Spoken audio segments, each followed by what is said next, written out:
Hello and welcome to another video review. This is Realms of the Haunting for PC. This is a hybrid adventure game and first-person shooter that was developed by Gremlin Interactive and published by Interplay back in December of 1996. And it's actually kind of interesting for a variety of reasons.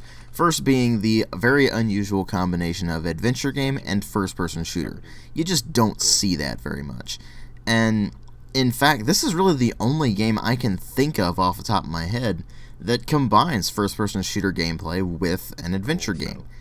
And so, you have something that's very, very unique right off the bat. It's also an FMV game, which means that the cutscenes in the game are actually live actors, and doing everything in a green screen, of course. So, it's kind of surprising to see that this game got as much praise as it did back when it was released. But the better question is, how does it really hold up?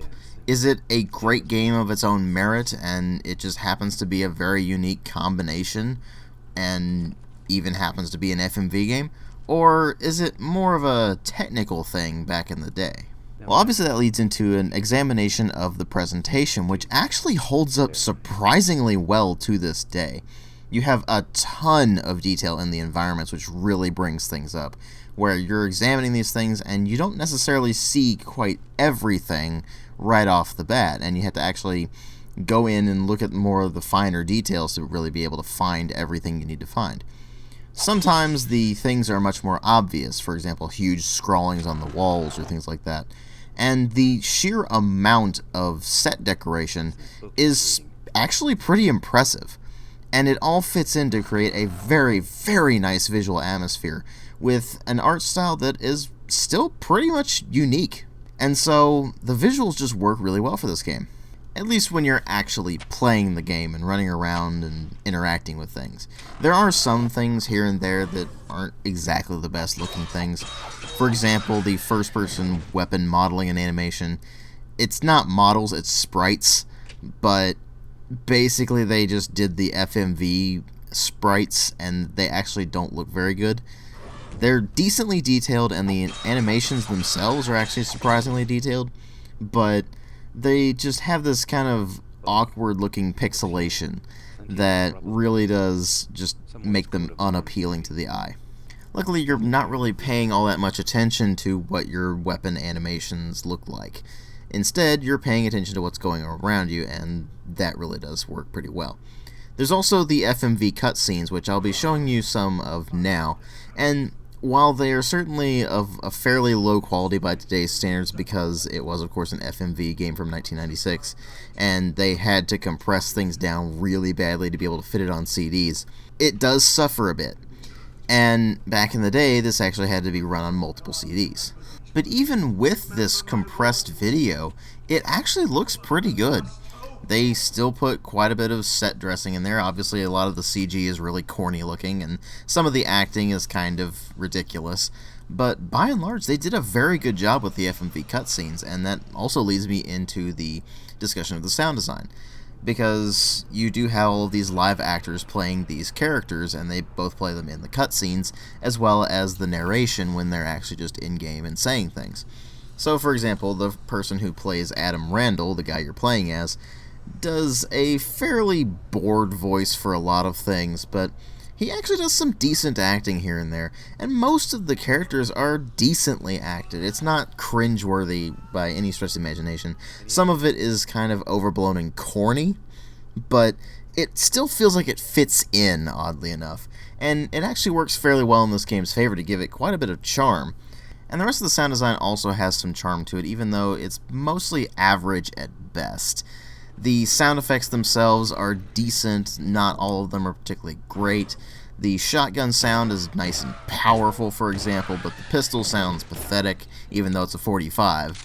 And 45s are pretty powerful handguns, but because it's a video game, they can get away with doing whatever, I guess. But certain sounds work pretty well, others don't work as well. And in particular, you're going to find that that really loud screeching noise that demons make when you kill them is actually going to get pretty annoying, because you're going to hear that a lot during the entire game. And so the sound effects themselves tend to be a fairly hit or miss thing, but the music is mostly pretty solid stuff. It's nice and atmospheric and it works pretty well, even though it doesn't really ramp up for intense action sequences. So you're dealing with this kind of somewhat creepy atmosphere in terms of the music, and you're in the middle of a pitched gunfight. So it's just kind of a weird disconnect, but by and large the music fits the game pretty well, and so the sound design overall works rather well for the game. But as solid as the presentation is, what it really comes down to are the story and the gameplay. And the story in this is that you play as Adam Randall, who is the son of a village priest who goes off to investigate the circumstances of his father's death, only to find that things are a lot more complicated than they seem, and he is some sort of chosen one. Now, this is something that's revealed pretty early into the game, so I'm not really spoiling all that much, but suffice to say, he turns out to be this kind of chosen one who is there to fight the forces of darkness and basically prevent Armageddon from happening. Now that might sound stock and actually kind of lazy, but they've actually done a very, very good job with the plot in this game. It's not just that you're trying to stop Armageddon. You've got all of these various characters who each have their own backstories and their personalities and things like that, and you learn a lot more about them as you're playing through the game. And you learn a lot more about this very weird universe that you're in, because it goes over things that you would not necessarily expect to see with a story of trying to face Armageddon. And so the plot itself is actually pretty unique among these kind of save the world storylines and battle of good versus evil. It's more complicated than just a simple good versus evil thing. There's a lot of things that you're doing that you wouldn't necessarily think of as straight up good or even evil per se. There's some gray area, and they've actually done some pretty cool things with lore surrounding the game. It has this very unique occult feel to it that sets it apart from pretty much any other game on the market. And you kind of get lost in this world very easily. It's a very interesting place to explore. Nothing's really as it seems, and you're not entirely sure what's real and what isn't. And so despite having a kind of weak premise, the plot actually ends up being one of the strongest things about the game, even if it does have some pacing problems. And then there's the gameplay, where you're moving around, you're solving puzzles as you would in any adventure game, and finding various items in the world that you can interact with or just look at, like notes or something like that. And all of this helps to both piece together what this world is and how things work, as well as, of course, provide obstacles that you need to overcome and think to be able to solve. There are actually some pretty challenging puzzles in this game. None of them are mind-bogglingly difficult to the point where you just can't do them, but there are a few in there that will actually challenge you if you're not really all that experienced with adventure games. And even those who are experienced with adventure games actually have to do some thinking about it. Despite having a mode where when you click on things it actually will automatically choose the item in your inventory that goes in the appropriate spot for interacting with it, if you choose anyway, you can choose to disable that, it never really becomes overly simplistic or easy. And so you find that you're kept at a pretty reasonable level of challenge throughout the entire game, not just from the combat, but also from the puzzle aspects. And so it feels like a pretty solid adventure game. Now, some of the solutions aren't necessarily obvious, so you do have to think around the box a bit, and the universe being what it is, there's a few things in the world that you'll have to do that you don't really understand until much later on in the game, where it kind of explains what's going on. And so you might be left in the dark for a bit, but eventually it will all make sense, and it actually works pretty well in the game's favor, even though, again, it does have some pacing issues. But there is one thing that is actually a pretty major sticking point with this game for me. The combat is extremely repetitive, to the point where you're basically using the same handful of weapons the entire game, only a few of them actually have ammunition to use. And so for those you have to worry about ammo conservation. But for the other weapons, you'll find that they either don't have a cost at all, like the rusty sword that you'll see me using, but also weapons that actually charge up over time. The first of those you'll get is a kind of tribal looking staff that will launch energy bolts at things, and you can let it charge up over time to unleash more powerful bolts. You'll eventually also get access to other weapons like Elf's dagger. Elf is a character in the game, and eventually you can find his dagger, and it's a mystical weapon as well that will launch these kind of energy bolts.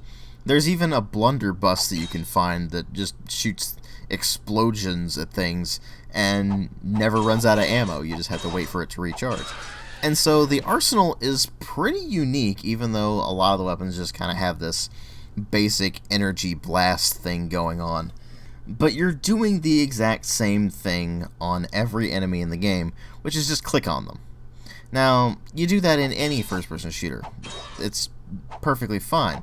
It's just that in this game, a lot of the enemies are just what you would call bullet sponges. You have to hit them multiple times with the various weapons, and you don't necessarily feel like the weapons you have are actually all that powerful. Now, admittedly, this works in fairly well with the game if you're trying to interpret it as this kind of survival horror experience, even though it really isn't a survival horror game. But ultimately, it just kind of makes the combat tedious after a certain point in the game, where you're running into enemies that are just especially powerful. And so what you end up having is a combat system that's just kind of more of an annoyance than anything else, even though it is a pretty integral part of the game, and you, oddly enough, seem very, very well acclimated to all this weaponry right off the bat, where Adam just seems perfectly okay with slaughtering hordes and hordes of demons, and oddly enough reacts to them with just a faint, "Huh, that's interesting," rather than, "Oh dear God, demons, what the hell am I gonna do?" And so it creates kind of a weird dynamic when you're actually playing the game. It's not really a huge detriment. It does get tedious after a while, but you can kind of overcome it, because at least it makes sense in the context of the game that you're fighting the hordes of darkness. Therefore, why not actually have you fight the hordes of darkness? There are a variety of enemies that you'll fight. You're not going to see very many in this video footage because I'm sticking to very, very early gameplay. But there are a variety of enemies, each with their own attack patterns, each with their own amounts of damage they can take, and things like that. And so you do have to keep all that sort of thing in mind when you're actually trying to play the game. And ultimately what you get with this thing is a very interesting game. It's basically like nothing else I've ever played. I mean, this is really the only first-person shooter mixed with an adventure game that pops to mind for me if you ask me about that kind of genre. And it kind of puzzles me as to why this kind of thing hasn't been attempted since this. Because, again, it saw a pretty solid reception when it came out. In fact, it got pretty highly praised. And, oddly enough, that praise is well earned, even though the game is certainly not perfect. It does have issues. One of the biggest problems I have with it, actually, is just a simple aesthetic problem, where it's just a really dark game, which makes sense. It's horror-themed, but it's kind of hard to see what you're doing sometimes.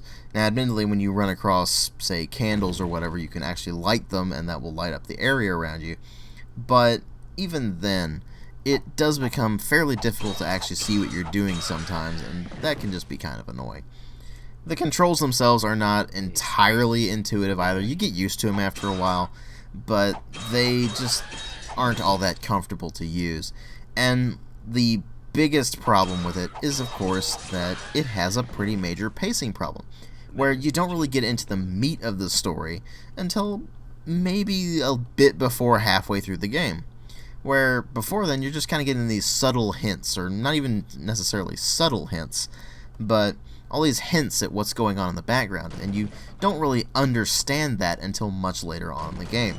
And so it may take you a while to really be able to get into it. So it's certainly not for everyone.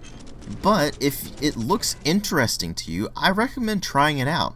I had a lot of fun with it, even through its problems.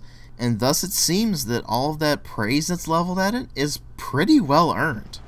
So, again, I recommend this thing. It's well worth checking out. It's a very unique game, and if you like adventure games and you like first-person shooters, definitely give it a shot. It's basically like nothing else you've ever played. I'll of course have a link in the video description box to where you can pick this up. Thanks for watching.